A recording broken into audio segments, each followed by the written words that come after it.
Imagine just stepping into this world, where ancient traditions meet vibrant modernity, where the scent of spices is just everywhere and every corner seems to hold a story. We're talking about Morocco. It's this land that promises like a symphony for the senses, really, from the busy souks in Marrakech to the quiet Sahara dunes. For so many of us, the pull of a journey like that is, well, undeniable. But what actually makes a travel experience unforgettable? Is it just the incredible sights and sounds? Or is it maybe that feeling of being genuinely prepared, confident, and, ready for anything? Here at The Deep Dive, our mission is really to arm you with exactly that confidence. We've pulled together a whole stack of sources, articles, research, expert insights, all focused on Morocco travel, essential tips for visitors. And we've carefully boiled them down to some most crucial bits, crafting what we hope feels like your own personal guide. I'm actually really excited to get into these practical insights with you because it's about empowering you, not just for a smooth trip, but for something truly informed and deeply enriching. And that really is the goal, isn't it? What often makes the difference between a good trip and a truly transformative one is that level of preparation. Mm-hmm. Especially understanding the cultural nuances, the practical stuff, before you even get there. It's more than just seeing the postcard views. It's about shifting your mindset to genuinely experience the country. That allows you to engage much more deeply and kind of gracefully handle anything unexpected that comes up. Exactly. Couldn't agree more. So, with that perspective, let's just jump right into our deep dive on Morocco travel essentials, starting with those really important first steps, even before your plane touches down. Okay, so let's unpack one of the first big questions that always hangs over international travel plans. Do you need a visa for Morocco? Well, for many of you listening, maybe in the US, the EU, the UK, Australia, there's really good news. Our sources point out that Morocco offers visa-free entry for citizens from a lot of countries. It usually allows stays up to 90 days, which honestly removes a pretty big administrative hurdle right away, makes planning easier. Yeah, that's a huge plus for a lot of travelers for sure. But it also brings up a key point. While many people get visa-free entry, your specific requirements can vary based on your nationality. The sources consistently stress how important it is to check the absolute latest info from official government travel advisories. For your country, think of it like your final check. Don't just rely on general guides. Mm-hmm. Always confirm for your specific situation. It's just that foundational bit of prep that avoids any nasty surprises when you land. Absolutely, yeah. No skipping that step. Now, okay, you've smoothly cleared immigration. What's next for really immersing yourself, tackling the language barrier? While, yeah, lots of Moroccans in tourist spots speak some English or French, making even a small effort in the local language, it's a total game changer. The official language, what you'll hear every day, is Darija, that's Moroccan Arabic. And our sources are really clear. Even just a few key phrases go an incredibly long way. Shows respect, helps build connections, often gets you a warmer welcome. We've pulled out a few basics for you. Want to try them? For a friendly hello, you'll say salam alaikum. Salam alaikum. Nice. When you want to say thank you, it's shukran. Shukran. And for that question, you'll definitely use in the souks, how much is this? That becomes brashal. Brashal hada. Okay. Exactly. Just picture trying those out, the smiles you might get. Oh, absolutely. It's such a crucial layer to add to your travel kit. Learning a bit of Darija isn't just about basic asking for things. It's like a social key. It often unlocks this genuine warmth from locals.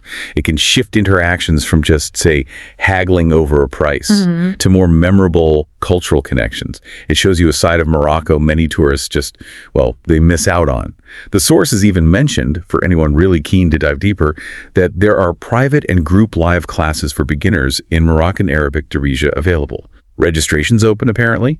It's a great chance to go beyond just the phrases and really enrich your understanding. That's a really powerful reminder, isn't it? How small efforts can have such a big impact culturally. Okay, speaking of navigating things, what about safety? That's often a big concern for travelers heading somewhere new. What's the general feeling when you first step out into a Moroccan city? Our sources are pretty consistent here. Morocco is generally a safe country for travelers. That's incredibly reassuring. It is. However, basically any popular destination that's buzzing with tourists, it pays to be aware. Active awareness. We're talking about things like petty theft, pickpocketing mainly. Mm-hmm. That can happen in crowded spots, think busy markets, public transport hubs. Right, the usual places. Exactly. The advice is pretty straightforward. Keep your valuables secure, maybe an inside zipped pocket. And try not to flash expensive stuff around like fancy phones or jewelry. It's really about developing that sort of street smarts, lets you confidently dive into that beautiful chaos, but knowing how to watch out. Precisely. It's not about being scared. It's about being aware of common scenarios so you can handle them, confidently. The research we looked at highlights a few specific scams that often target tourists, particularly in those busy areas. One you hear about is false guides. Some might approach you, offer you to show you around. A key thing here is that official, licensed guides in Morocco, they carry visible government-issued badges. Okay, good to know. Yeah.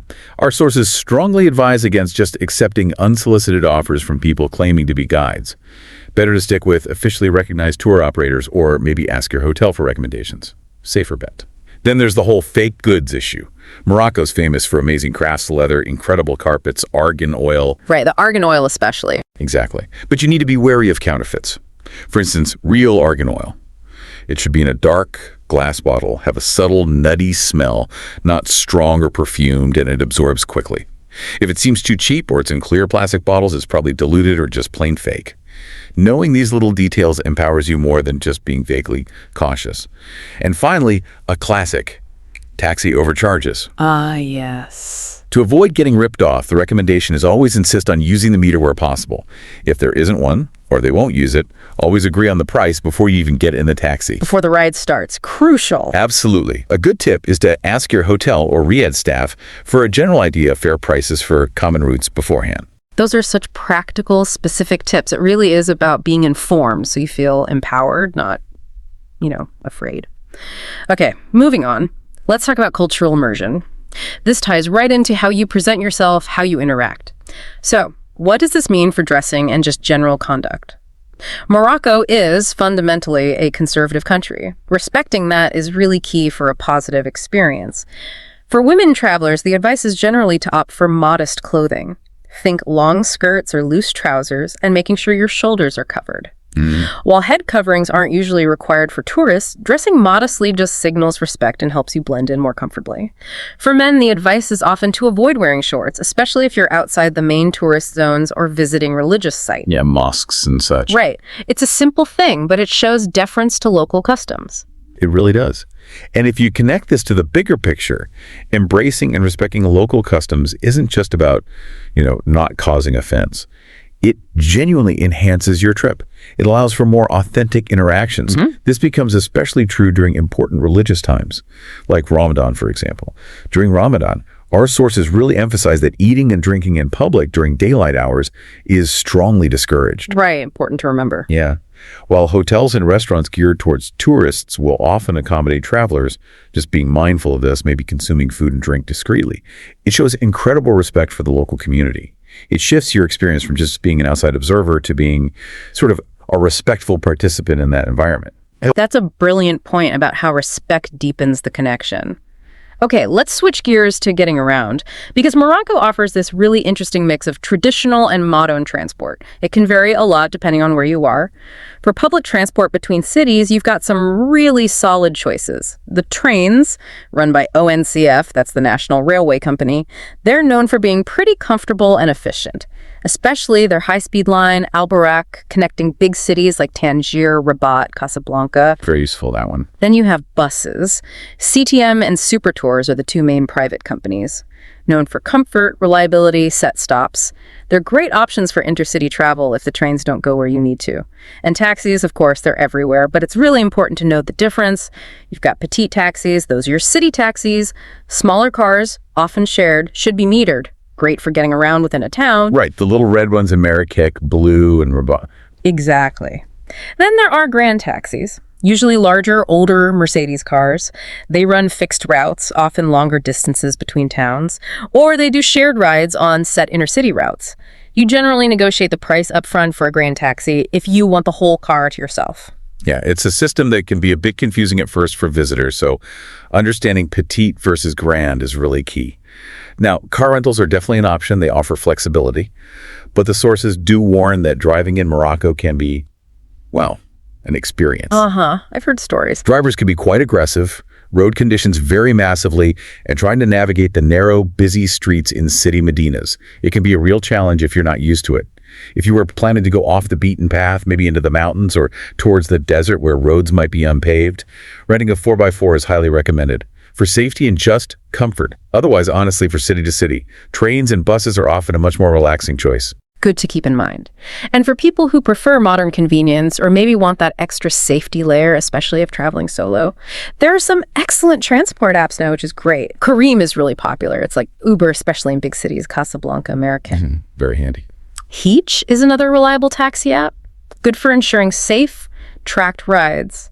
And looking ahead, the sources suggest that InDrive is really gaining traction in 2025. So keep an eye out for that one too. Could be another good option, particularly for getting back to your ride or hotel late at night. All right, last but definitely not least, staying connected. In this day and age, having reliable mobile and internet is pretty much essential for any modern traveler, isn't it? Oh, absolutely. Whether it's for maps, contacting family, sharing photos, or even booking those ride apps we just mentioned, our sources strongly recommend getting a local SIM card. It's usually the most effective and affordable way to stay connected during your trip. It really is the most straightforward way for most people. Offers great value. The main companies you'll see are Morocco Telecom, Orange, and Inwi. You can usually just pick up a SIM card right at the airport when you land, often with the data plan included, or find them at local kiosks in any city. Pretty convenient? Yeah, activation's usually quick. You just need your passport. However, for those who maybe prefer not to swap out their personal SIM, maybe they need to keep their home number active. The sources also mention a good alternative, mobile hotspots. You can rent them widely. This lets you keep your original phone number, but still have reliable internet access for your devices while you're there. Offers a nice balance. Well, wow, we've covered a lot of ground today. I think it's really clear how much preparation can shape your experience. This deep dive into Morocco travel essentials has given us, and hopefully you, so much to think about.